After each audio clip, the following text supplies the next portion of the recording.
de faire avancer, bon, que ce soit le théâtre, ou que ce soit l'expression, ou que ce soit la poésie, hein, c'est le chinois. Et pour une raison tout à fait simple, c'est que c'est la même conception au départ. Bon, l'univers, qu'est-ce que c'est? C'est le masculin et le féminin, le yin et le yang. Hein, et il se trouve qu'ils ont une donnée en plus que j'ai essayé d'employer dans la dernière pièce que j'ai montée, hein, à Neuvic. Et c'est quoi? C'est ce que les Chinois appellent le souffle médian, qui unit, qui met à différentes hauteurs, hein, cette espèce de rencontre du masculin et du féminin, et du coup qui change tout à fait le langage. Et alors, bon, chaque langage, chaque portée, bon, c'est l'homme qui l'invente. Hein, lorsque son langage est incapable de le dire, il disparaît. C'est lui qui fait tout. Je voudrais juste répondre à ta question sur l'Irlande. Ah, Châtelain voudrait te répondre.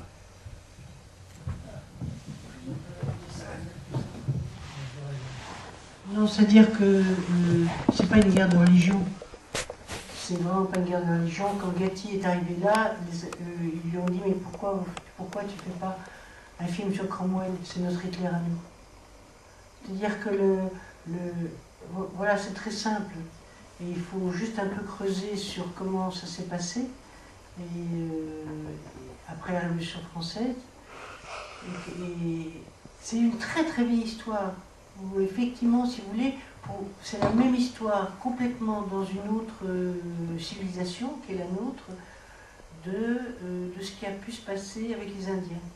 C'est-à-dire que au moment de Cromwell, toute l'aristocratie et toute l'intelligentsia irlandaise a été massacrée.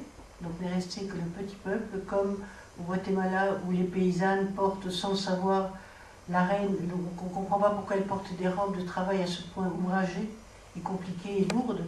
C'est des robes de princesse, de prince. Et elles ont sans doute oublié pourquoi il le faut.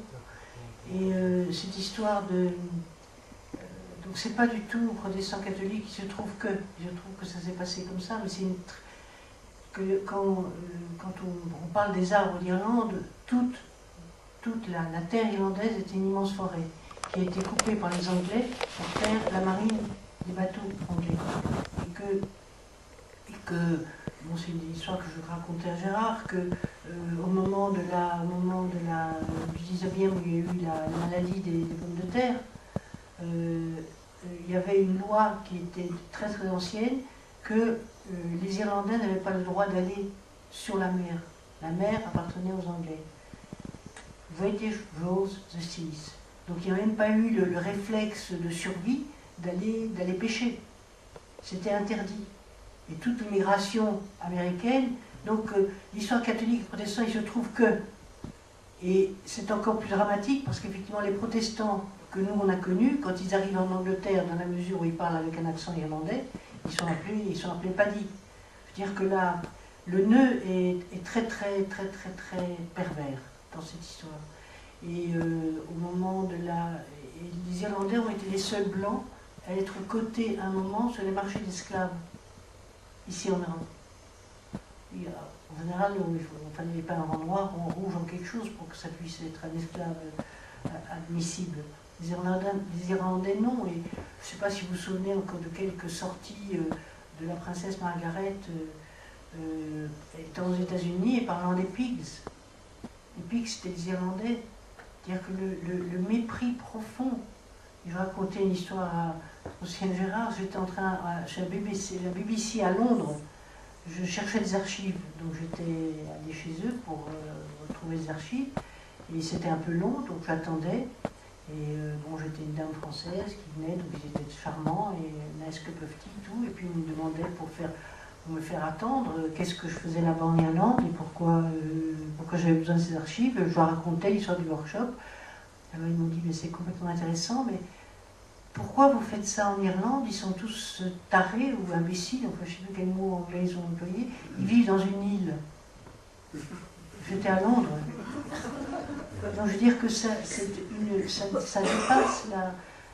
dépasse la bagarre entre les protestants et les catholiques, les abigeois. C'est quelque chose qui vraiment, pour moi, relève, c'est nos Indiens et en même temps c'est les nôtres. C'est complètement les nôtres. Et la charge de respect, du respect du mythe, du respect, ça n'a pas grand-chose à voir avec nos devoirs de mémoire. C'est vraiment une carapace intérieure qui fait qu'on reste vivant et debout. Toute leur histoire, qui est quand même superbe. Enfin bon, je ne vais pas vous lancer là-dedans, parce que c'est des civilisations incroyablement anciennes, et voilà. Donc c'est totalement passionnant de creuser, et c'est pas du tout pour faire du celtisme folklorique. C'est même très loin même de l'Occitanie.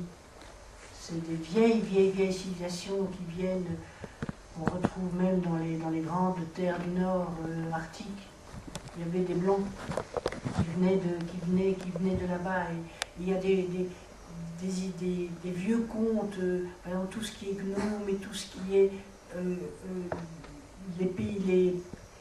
les gens qui vivent dans des pays, dans des pays souterrains, sous la terre. Vous retrouvez ça partout. Et ça vient de cette extraordinairement vieille civilisation dont on a quelques plumes qui nous restent, quoi. Voilà. Mais ça n'est pas du tout une guerre de religion. Voilà. Bon.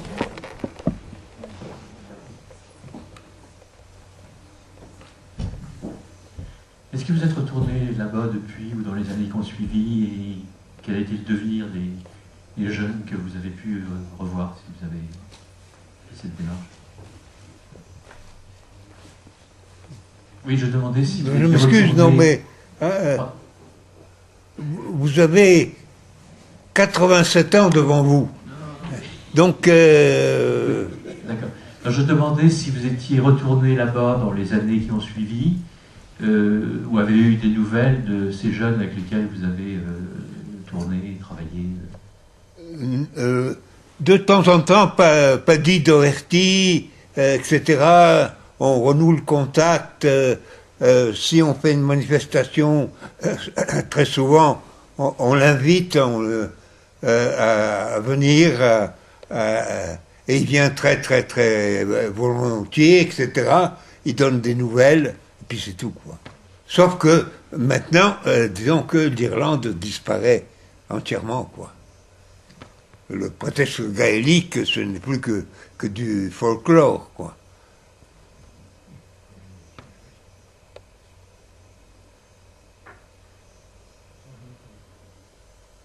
Bon, Paddy a fait des choses formidables quand il y avait effectivement tout le côté London et tout le côté des Reds, il y avait Brookside, donc il y avait le Marais, et puis il y avait la ville, et il y a encore de mémoire très, très proche, comme aux États-Unis pour les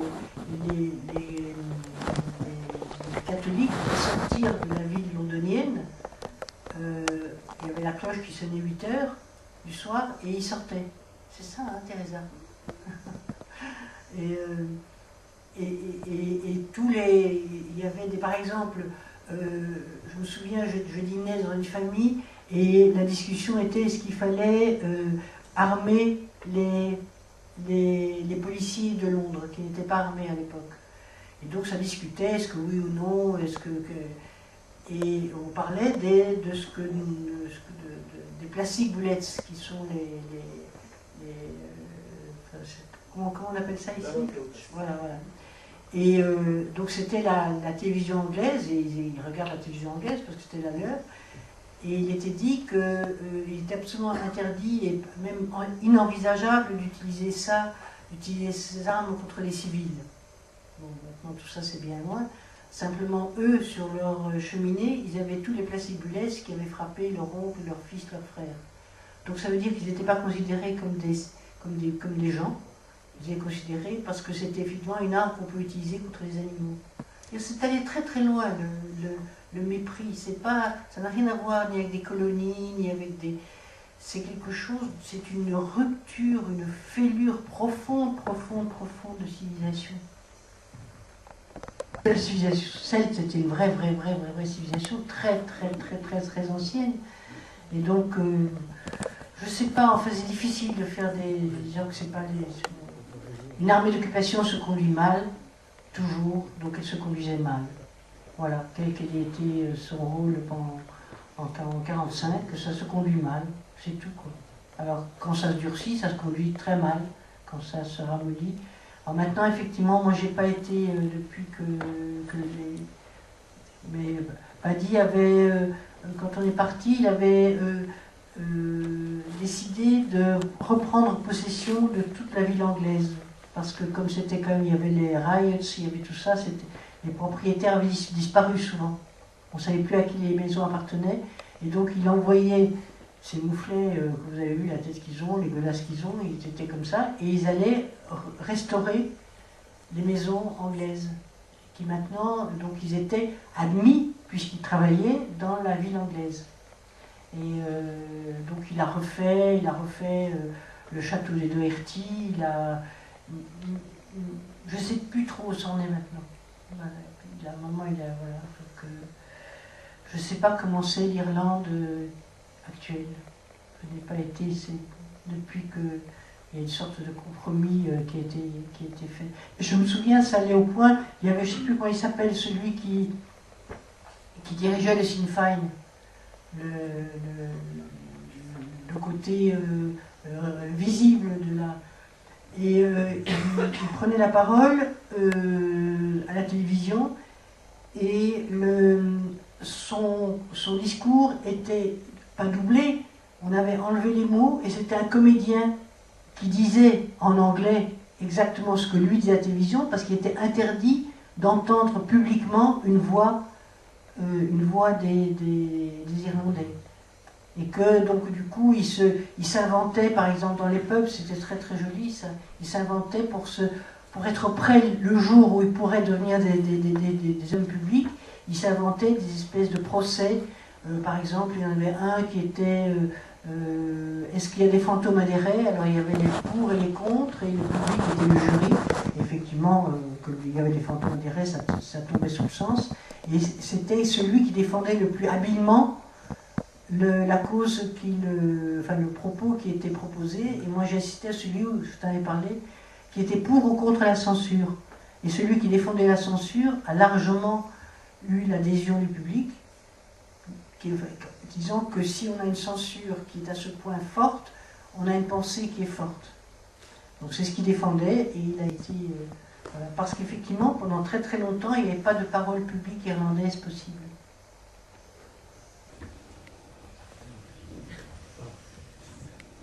Il n'y a plus de questions.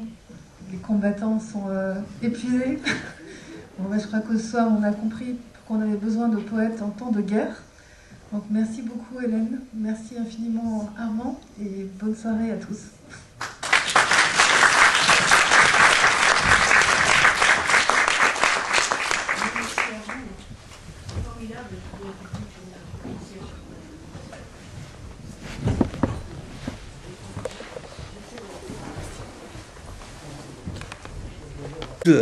Une donnée en plus que j'ai essayé d'employer dans la dernière pièce que j'ai montée, à Neuvic, et c'est quoi? C'est ce que les Chinois appellent le souffle médian, qui unit, qui met à différentes hauteurs cette espèce de rencontre du masculin et du féminin, et du coup qui change tout à fait le langage. De faire avancer que ce soit le théâtre, ou que ce soit l'expression, ou que ce soit la poésie, c'est le chinois. Et pour une raison tout à fait simple, c'est que c'est la même conception au départ. Bon, l'univers, qu'est-ce que c'est? C'est le masculin et le féminin, le yin et le yang. Hein, et il se trouve que ils ont. Châtelain voudrait te répondre.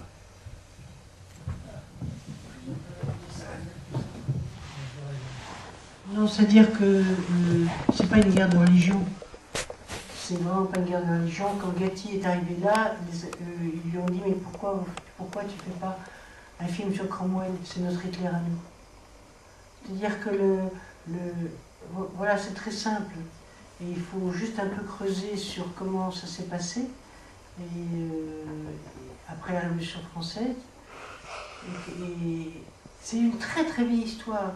Où effectivement, si vous voulez, c'est la même histoire complètement dans une autre civilisation qui est la nôtre de ce qui a pu se passer avec les Indiens. C'est-à-dire que au moment de Cromwell, toute l'aristocratie et toute l'intelligentsia irlandaise a été massacrée. Donc n'est resté que le petit peuple, comme au Guatemala où les paysannes portent sans le savoir la reine, donc on ne comprend pas pourquoi elle porte des robes de travail à ce point ouvragées. Et alors, bon, chaque langage, chaque portée, bon, c'est l'homme qui l'invente. Hein, lorsque son langage est incapable de le dire, il disparaît. C'est lui qui fait tout. Je voudrais juste répondre à ta question sur l'Irlande. Ah.